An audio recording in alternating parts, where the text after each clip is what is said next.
Let's do it. Welcome to the Healing Our Sight podcast. I'm your host, Denise Allen. I'm so excited to bring you today my friends, Melissa Daniels and Caryn Rinaldini. We were together at the conference last month for COVD, which is now renamed OVDRA. Anybody want to share what that stands for me? Optometric Vision Development and Rehabilitation Association. We were so happy to all meet up there and go to a bunch of the classes, some of them together, some of them separately. And so we're going to just share some of the things that we learned. Hi, Melissa. Hello. And hi, Caryn. Hello. We all patients are back together. Yes. And we all got there at different times on Wednesday. The conference started on Tuesday. Last year we were able to go to the whole thing, Melissa and I, and this year we couldn't make it to the whole thing. So, do you want to tell us a little bit about what you did, Melissa, before we got there? Yes. So I got there a little bit early, and I had talked to Dr. Sanet a little bit beforehand, and he had said I could come in to his strabismus class. So I went in for the last couple hours of that course, and it was really fun because I got basically an overview of what the class had been about. They basically did a review at the very end. And so I got to learn all about treatment ideas for exotropia, then treatment ideas for esotropia. So that was really fun for me to listen to. And I will just say, as a patient, he always makes me feel better about not achieving perfect Randot stereopsis. I always feel like a little bit of a failure because I have some great fusion and stereo, but it's not that perfect central.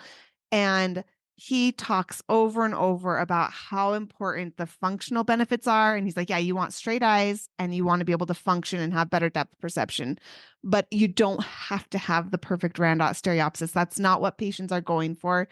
And so it always gives me like okay, like I didn't fail.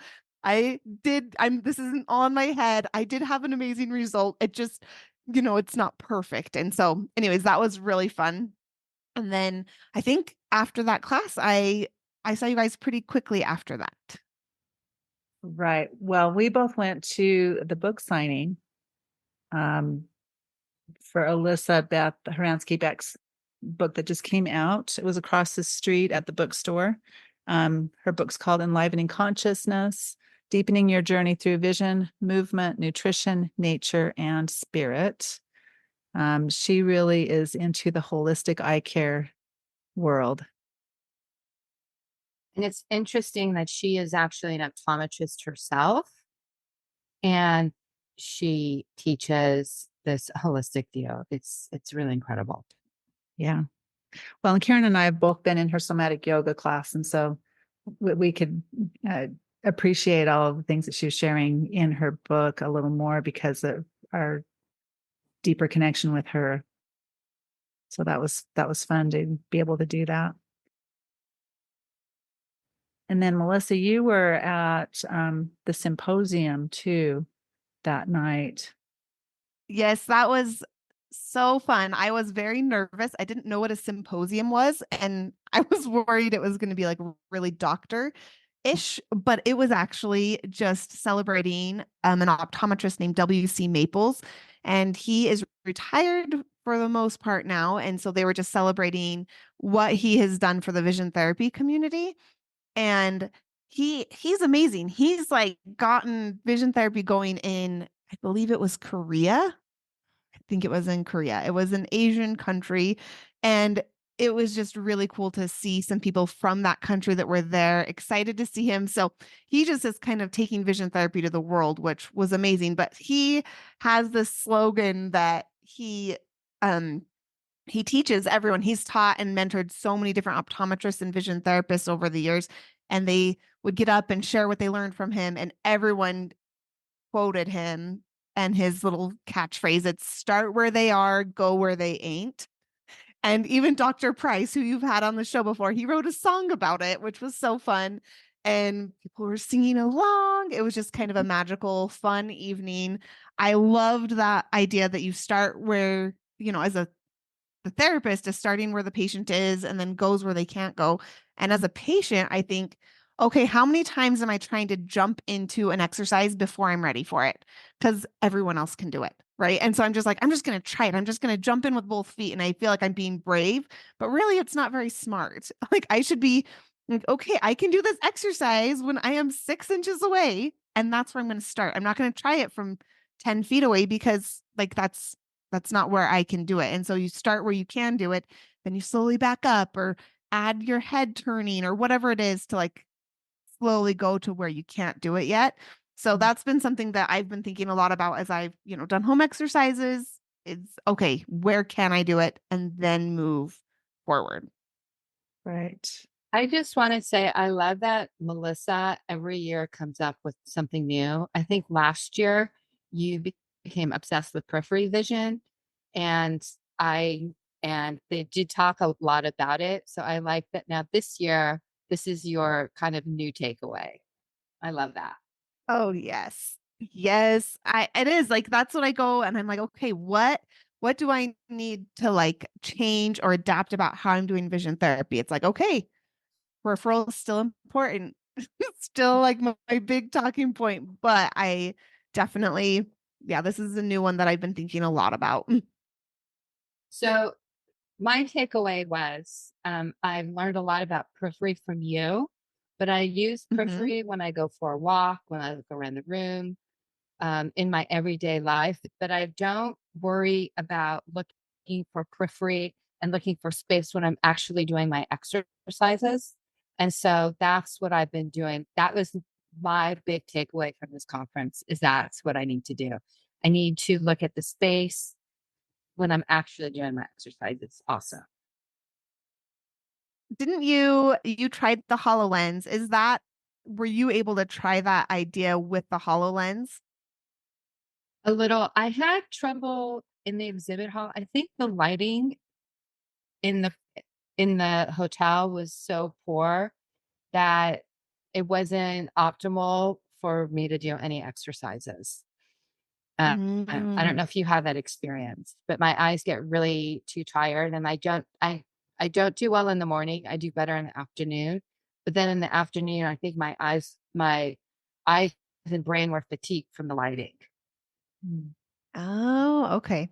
Okay. Yeah. So it I wasn't optimal. And when I did the HoloLens, I felt like there were doctors that wanted to test it out and I didn't want to take away their time. So I didn't have the full experience. Oh, okay. I somehow got on the HoloLens with Dr. Cooper, and it happened to be during a class. So the exhibit hall was pretty empty, and I was able to just get like that one-on-one for probably 15, 20 minutes with him. And it was pretty fun. But, as I've noticed with a lot of doctors, they really push, push, push, push. They want to like see what they can get in, the next 15 minutes and he was definitely like pushing me further than I was able to go, which was kind of funny. Um, I did have some great success, but not as much as last year. Last year, the exhibit hall was much more open, and so that open space really just like opened up the periphery. But this year, it was like such a low ceiling. I just didn't get that same experience. It was still amazing. I still love the HoloLens. It's still my very favorite vision therapy tool of all time. But yeah, this exhibit hall was so maybe it was the lighting. I don't really know. Well, it There, was the lighting and the closed. It was not a good environment. it was like a I basement room, Yeah, and it was so very basic. feeling really pretty low. When I went to Burnell and did things that I know I can do very well, I felt like I was struggling. So I couldn't even do things at the Burnell exhibit either. I couldn't even see the round dot. And I was like, oh, did I lose my round dot ability? Or am I just tired? Or what is it? yeah, and there was an amazing doctor who offered to work with me, and then I felt like I didn't want to waste his time because I just knew that I wouldn't be able to perform. That's funny. I tried a new tool at the Brunel. I think you guys were watching a 3D movie at this time or whatever that 3D experience was. Oh, You'll have we to will tell us talk. about it. Yeah, we'll talk about that. So at the Brunel station, I tried this handheld aperture rule, and I've never been able to really get those types of images. And so I started walking around with it, and I was like, is this what it's supposed to be? And so then I would go grab a doctor and be like, hey, can you look at this and tell me which one's closest? Because there would be like little icons, and doing that, I ran into Dr. Barry Tannen, which was really fun. I'd heard about him, and I got to have a fun conversation, and he, anyways, it was really fun. But yeah, I was having the time of my life at the Burnell station. So I don't know. I don't know if I was like really getting great stereo or anything, but I tried some new fun toys that I wanted to buy. I bought a game called Multi-Matrix. That's a fun little cognitive game that I thought would be great to like play with my kids and just I ended up buying that. I I couldn't decide like which vectogram to buy, and I didn't think that I should get the aperture rule because it's very central, and with my like esotropia, I need to stay away from those types of central activities. I love them and they're really fun for me, and I like can't stop going back to them, but they're not the best for my visual system. So I had to like not get it for my best interest long term. So I wish I would have gotten a new vectogram just because I kind of start getting sick of the old ones, but I couldn't decide, so I didn't come home with any. Right. Although my coworker, she got one that was really interesting to help work with like a vertical eye turn. I don't know if you guys saw it, but it's like a vectogram that slides vertically, but also has like some horizontal stuff going on so that there's like float. And that was crazy. I kind of wish I would have bought one of those. I immediately she grabbed it and said, Melissa, come try this. And I immediately like had a physical reaction to it, like not necessarily positive, like I wanted to throw up, which is always a good sign of a great exercise that I need to work on. So I kind of wish I'm like, oh, I should have bought that one, but I didn't. Yeah, Right. when you get nauseous, you know that something's happening. Exactly. Yeah. I think both of you had that experience more than I did. So, Well, you didn't get sleepy. I mean, when I first started, I was doing therapy Saturday mornings. I couldn't do anything Friday night or Saturday night, and I would sleep all day Saturday after. And I still sleep 9 hours a night. well, and I still sleep about 6. So it's just, we're different, you know. It's okay. Yeah. So while you were doing all of those fun things, Melissa, that would have been Thursday afternoon when we went on a walk, right, Caryn?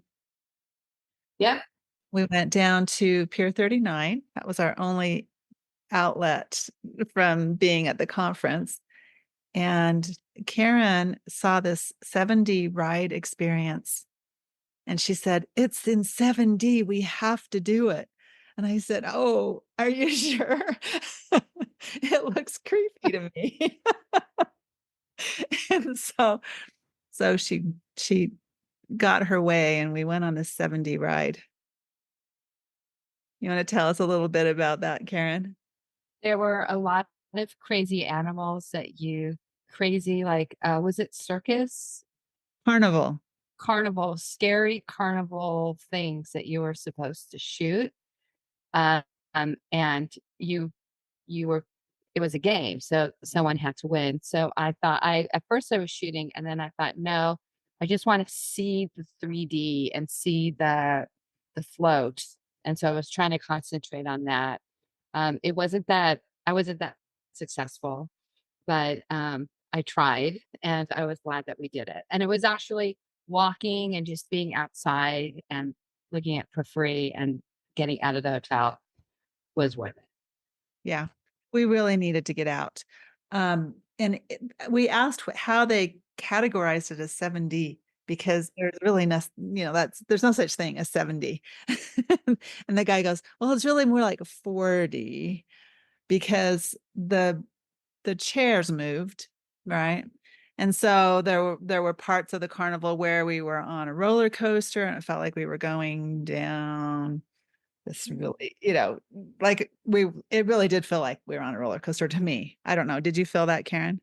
Totally. And you saw the float. You saw everything in the middle of the room. So that's my goal. And that's actually why I went to the conference, because that is what I'm working on, and um really want to see that.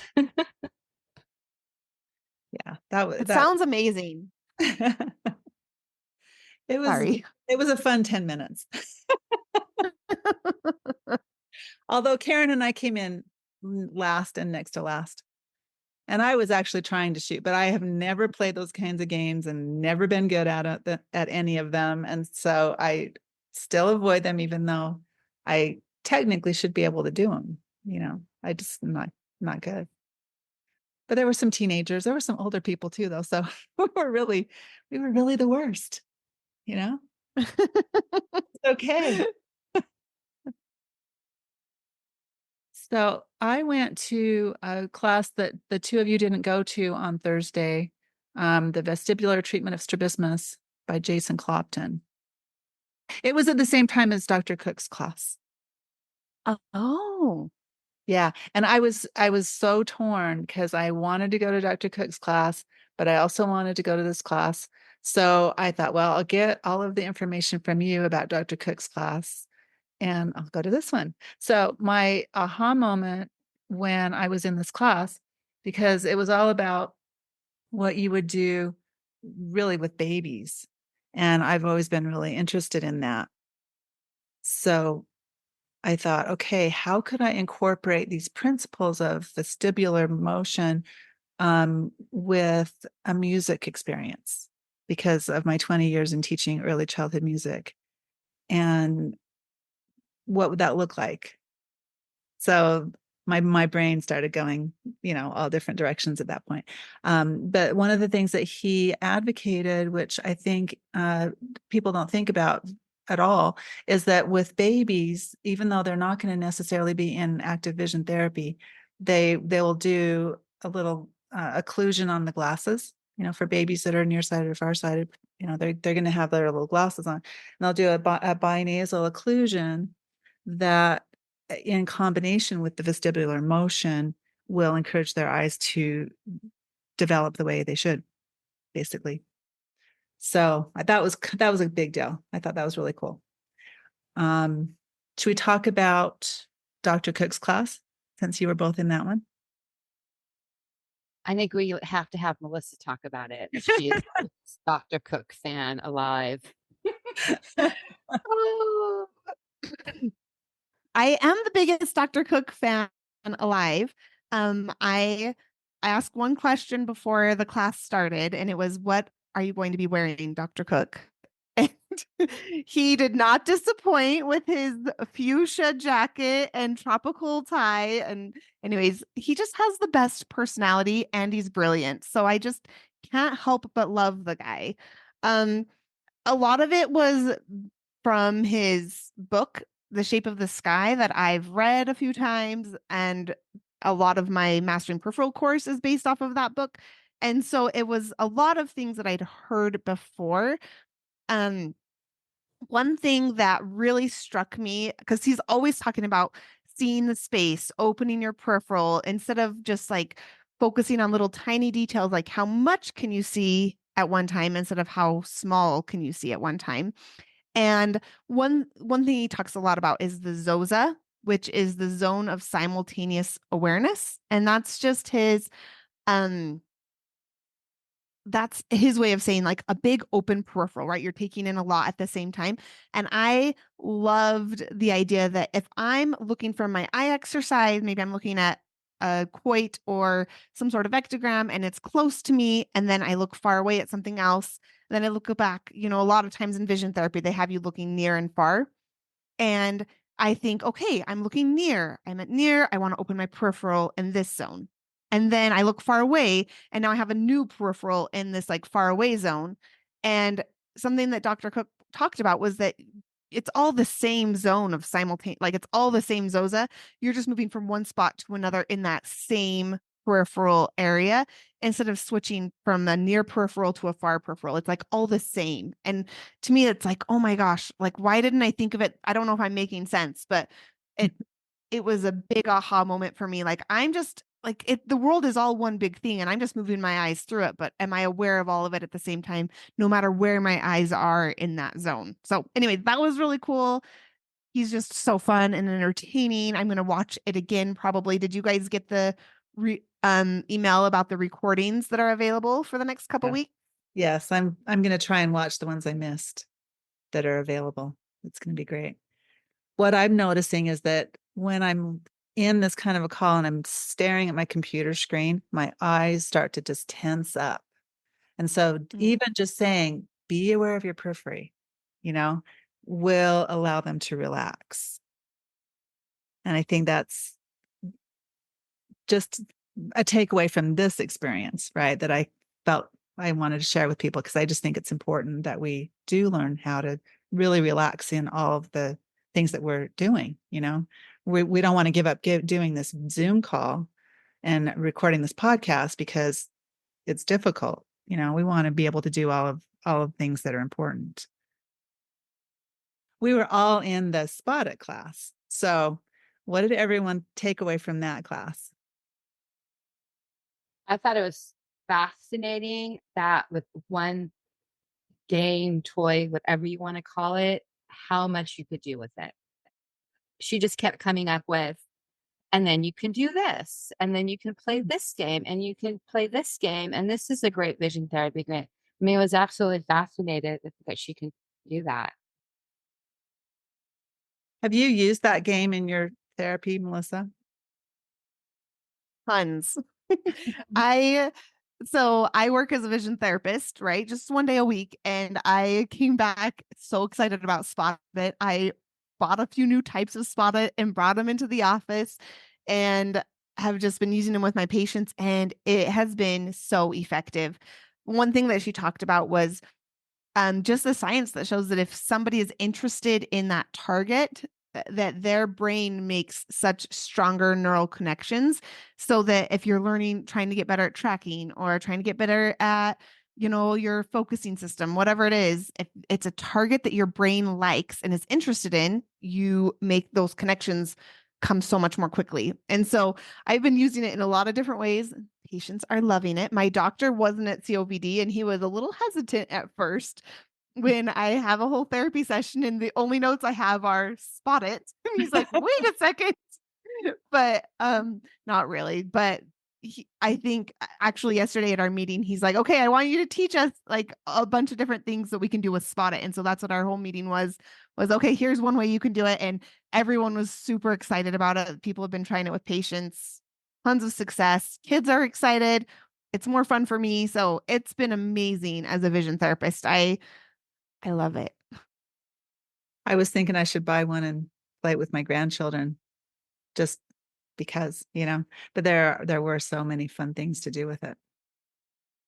I've used it with my kids and just practiced a few different things and it's been so fun. One of my favorites that was so funny is like because Jules, instead of just trying to find the match, which is how you typically play Spot It, she had a lot of different ways and where she talked about, find the biggest thing on the card, find the smallest thing. And it was so funny. It was what I asked the question, what is the largest thing if all of these objects, these little icons on the card were real life objects, which one would be the largest?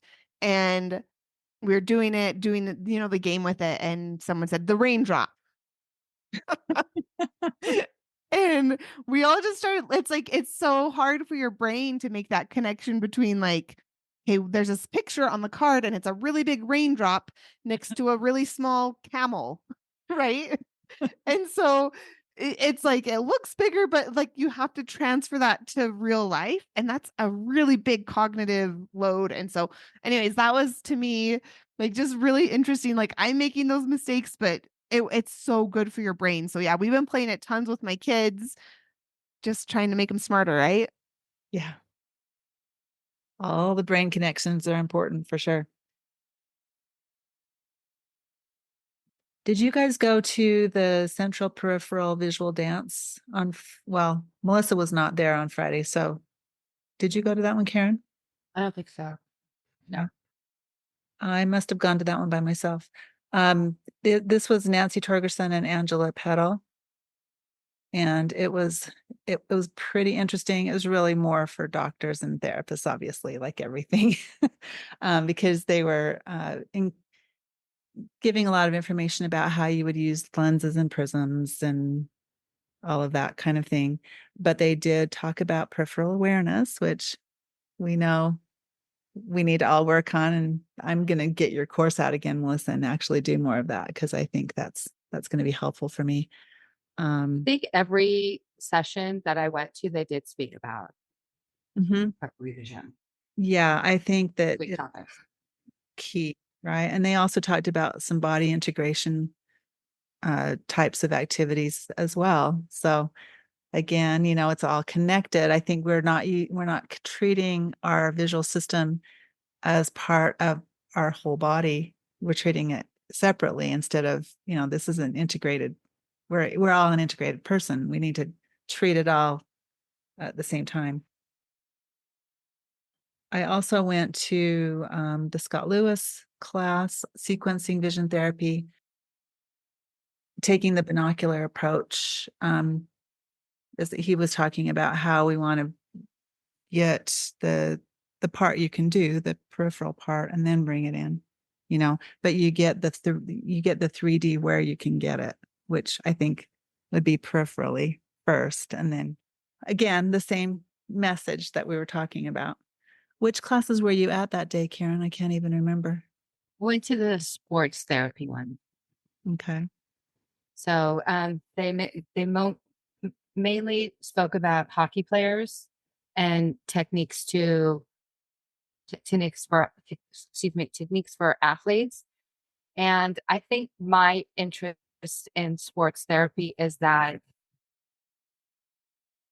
sports therapy is athlete enhancer, but it's getting the idea of vision therapy out into the world. And in my mind, I feel like that's going to help vision therapy in general, because athletes are having so much success with it, and it's improving their game so much that there will be more awareness and more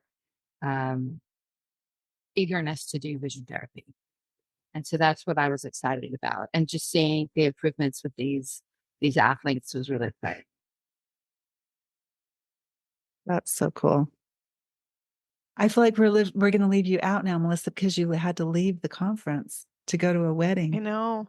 It was hard enough not being there the first time. No, just kidding. The wedding was amazing. It was fantastic. I'm so glad that I was there for my nephew's wedding. So there will always be next year, right? So you guys, I'm loving hearing about it, and it's making me want to go watch the videos, because now I can watch the replays, right? And so I didn't really miss it just in that moment. Do they give us access to all of them? Because I didn't look at the whole list. I'm not sure if they're all on there or not. Not the pre-meeting courses that are Tuesday and Wednesday, the like full day, 2-day classes, not those, but every other class is included. Okay. I just hadn't gone through the whole list and made sure yet. So on Saturday, I went to one on dizziness that I thought was fascinating. That one I need to watch. That's the one that I really want to watch. Yeah, it was really interesting, because I think often people will go to a regular doctor and try to figure out why they're dizzy. And the doctor just tells them, sorry, there's nothing we can do. It's all in your head or whatever, because, well, it is all in your head. All of it is, right? Exactly. But he said his pet peeve was when people say they have vertigo and really they mean that they're dizzy, because vertigo is feeling like you're moving when you're actually stationary. And that might not be what they mean when they say that they have vertigo and they're just really dizzy. So they're imbalance, they're feeling that imbalance when they're moving. more than when they're stationary. But both can be present, especially like post-concussion. They're talking about those kinds of injuries that are going to need to be addressed, often with vision therapy or with occupational therapy. But there's other things too, like if you just have a neck injury from a whiplash type of situation, then you should go to a chiropractor, right? I liked the stats though. 70% of total sensory input to the brain comes from your two eyes. 50% of cranial nerves have involvement in vision function.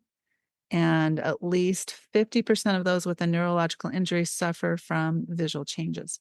So he had this chart of 7 different sources and causes of dizziness or imbalance and the ways that you would address them. And they're not all vision therapy. So you have to know what you can address with vision therapy, what you need to send to an occupational therapist or a chiropractor or whoever else, right, to address whatever's going on with the dizziness. So I thought that was really good. So I started in vestibular therapy before I came to vision therapy. Yeah.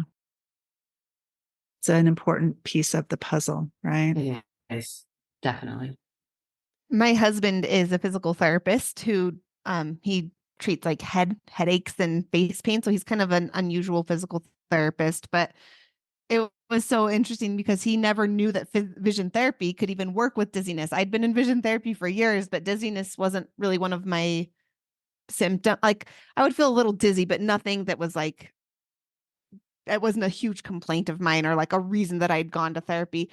And so he came to, once I started working the office, and I was like, oh my gosh, like there's so much more to this. Like when we started talking about like traumatic brain injury patients, and he came and did like a lunch with us, and he learned about it, and he's like, oh my gosh, I didn't know that vision therapy could help with dizziness. Like I get patients all the time, and I do all of my things, and if it doesn't work, I just, I don't know where to, I have a couple places to send them, but this is another option, right? Like there's so many different reasons for the dizziness. And he's like, I can try my stuff and then it doesn't work. Okay, let's try your stuff. Let's try their stuff.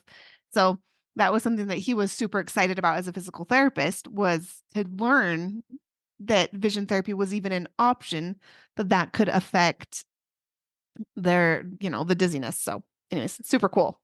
Yeah. I thought it was very interesting. Did you have another class that you went to that you wanted to share about, Caryn? No, because we just went to Elisa's and that was it. Okay. Yeah, we both went to Alyssa's class on the role of movement in visual development. And she took us through some somatic yoga type of activities. And I didn't take notes like I should have. I'm like, I'll listen to it again. Right. But one of the things that I wanted to share with what she had in her notes that she provided to us was tips that you can apply today, which the first one was to rise with the sun and go outside for at least 5 minutes first thing in the morning. And this was something I learned last week when I went to a natural healing conference. So this applies to everything, not just vision, right? They were suggesting 40 minutes first thing in the morning in the sun for healing all kinds of different things. So sun is big. And then to breathe and blink and be present with the colors of the sunrise, even on a cloudy day. To close your eyes and visualize the sunrise beating down on you through your closed eyelids and absorbing the sun's rays into your eyes. And then to also go outside at sunset to absorb the colors of the sun as before. So I think it's all creating visual health, really. We don't go outside like we should. It's going to balance our sleep too, to go out in the sun, right? And then the third tip was spend time every evening before bed in complete darkness for at least 10 minutes, which I never do.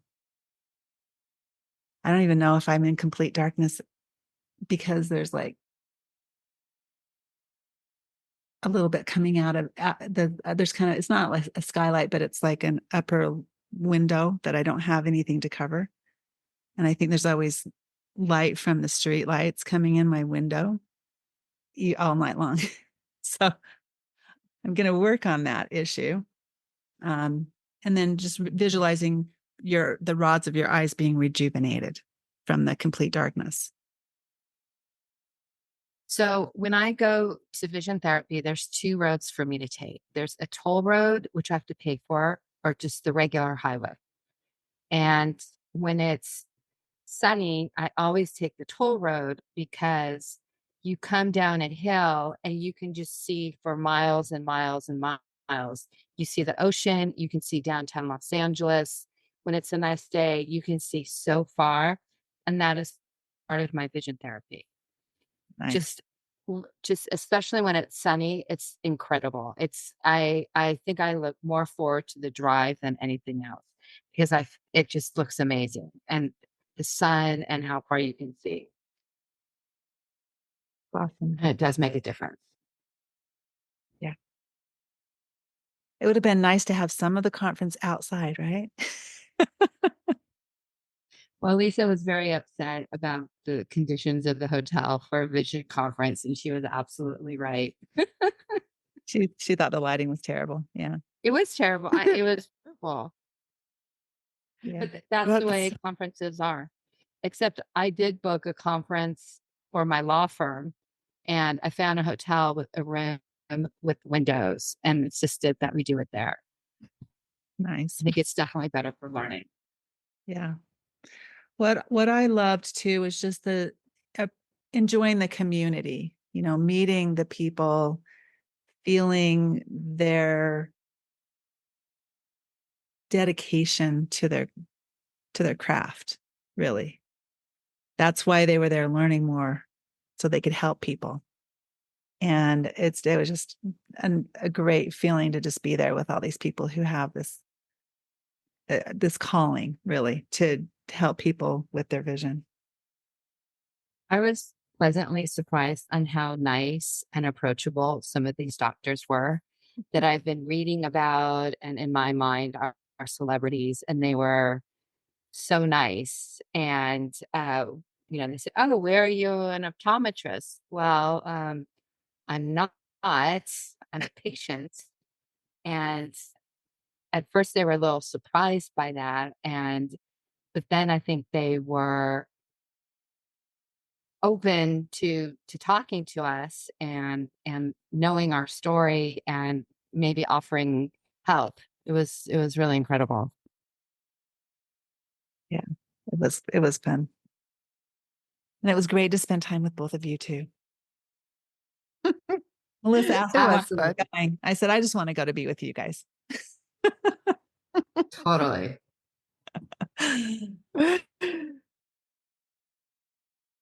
I absolutely couldn't agree more about just being in the community, the people, like just how much the doctors and the vision therapists care and are kind. Last year I was a patient, and that was like my role there was like, I'm a patient. I'm just here for the fun of it. Like, I don't even know. And so then this year I got to go as a vision therapist and think about like specific patients. And so there's a couple patients that I've like struggled with and not quite sure like how to help them. And so I would bring it up, and like the number of people that would just be like, okay, here's what you can try, and here's this, and you got to try this. And like, so helpful. There's like not this competitive, like, well, I can't help them or it's going to make me worse. Like, it's just like a very free, open, like I want to, they all want to share as much as they can. It's not about holding on to their trade secrets. It's about sharing. And it's just I love it. It's that growth mindset, right? There's no scarcity. It's all about like, how much can we share and make this profession better as a whole, which I just think is just beautiful. Like, I absolutely love that. And that was the feeling. And it was the same last year as well. Yeah. I agree. It's amazing. So, any last words of wisdom that you guys want to share before we end the podcast today? Start where you are and go where you ain't. Yeah. It was absolutely. Absolutely. Absolutely. Just so motivating to be part of this community. And now you have some new avenues to pursue too, right, Caryn? Oh, new avenues to pursue, so I can help myself and maybe help some others along the way by sharing my story. Right. That it's possible. That even though I've been told my entire life that this was not possible to see in 3D, I do. Well, that's what all of us are wanting. Yeah, I'll have that's what bonds us together. Yeah. Yeah. And the thing that struck me though is when people say, "Oh, well, you're like Sue Berry," and I'm like, "No, I'm actually not at all like Sue Berry." Except for the fact that we both gained 3D, right? And a lot of other people are doing it too. And it's not just the three of us, and it's not just us and Sue Berry, right? It's a lot of other people. So we want people to know that that's the case.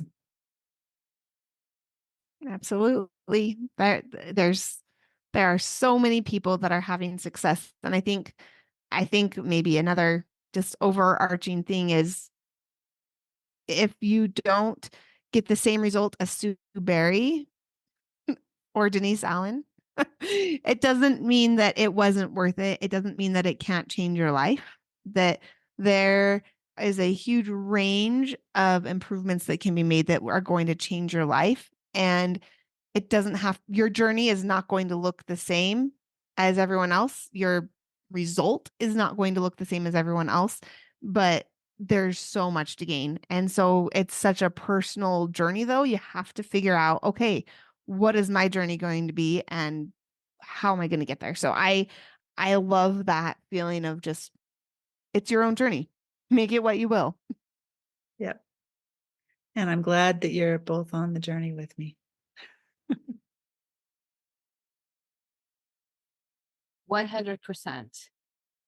And we also have to note that it hasn't been easy. It hasn't been easy for any of us. And we've all worked very, very, very, very, very hard at this. It's true. Definitely.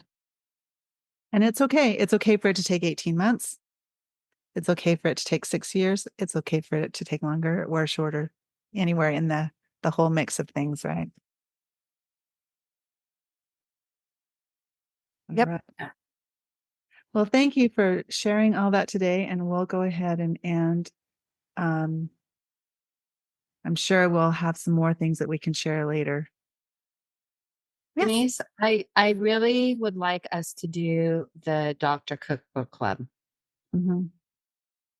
Yeah, that is definitely going to be something that we need to do. Should we go ahead and announce that we're going to do that? Yeah, that way we'll do it. Look at Melissa's face. We wanna announce it on Well, this podcast, or we want to announce it later? I just, okay, my brain is It's like, not a Dr. when Cook is it book going to club. happen? It can be a vision book club where we start with that book and then we continue, right? I'm in. I'm Okay. in. I'll definitely be there. I just, you know, Got to figure out when. do you want to announce it before you know like how and when and like the details of like how someone would sign up for it? Or are you just going to say coming soon, send an email to this if you want to be added onto the interest list or something? Yeah, I think we need to have a core group. So if we can get some interest then and have more than just the three of us, that would be fab. Yeah. Yeah. So that's my only hesitation in sharing it. But if you know those things, say it. I'm in. I endorse. I will be there. Okay. No, Well, I think especially that shape of the sky, because Denise and I were talking about, Melissa, that we both are, it's so much, and it's just so much. I think doing it like in bits and pieces together, and like if I'm struggling with understanding something and then you say, or then you describe it in a different way or vice versa, I think it'd be extremely helpful. I'm gonna be a And blast. Melissa, how many did you have to read over certain things like multiple times, or did it just all click with you? No, and I read it very slowly. I it's not a book that I read cover to cover. It's a book where I read a page and then I think about it and then I read it again and then I think about it and then I go do an exercise and I read through it and I ponder. Like it's not like oh, this is so enjoyable. This is fixing my gaze, right? Like it's it's something that you have to dive into and then I'm like looking up words and it's very medical some of the time and some things don't apply and anyways, so it's Mm. I don't know. So do we I mean, it want, makes sense now. I would say that like now that I've done my training as a vision, like right, like things are making more sense now that I'm forced through my job to study more, right? It just it that's how it's going to happen.